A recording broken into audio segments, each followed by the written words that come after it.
জুলাই বাংলাদেশকে মুক্ত করেছে। জুলাইয়ের যারা শহীদ আমরা জানি তাদের আত্মত্যাগ। আমরা জুলাইয়ে তাদের সঙ্গে ছিলাম।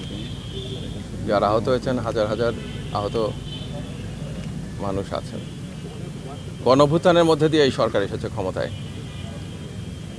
এই সরকার জুলাই সনদ বাস্তবায়নের উদ্যোগ নিয়েছে এবং সেই জন্য গণভোট আমরা চাচ্ছি, হ্যাঁ ভোট হোক। যারা পরাজিত শক্তি, যারা ফ্যাসিবাদের সহযোগী, একমাত্র তারাই এর বিরুদ্ধে দাঁড়াতে পারে। তাই আপনার প্রশ্নের উত্তর সেখানেই যে যারা ফ্যাসিবাদের সহযোগী, যারা গণমানুষের প্রতিপক্ষ, তারাই অন্য কোনো চিন্তা করবে। আমরা রংপুরে মূলত আসছি একটা তো জিনিস, যারা প্রশাসনে আছে তাদের সঙ্গে কথা বলতে।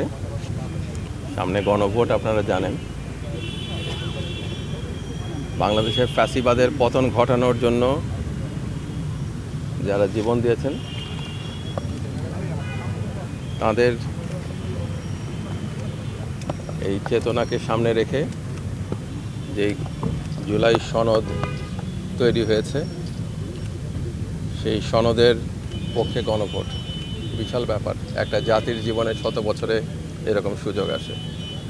একই সঙ্গে একটা সাধারণ নির্বাচন হতে যাচ্ছে।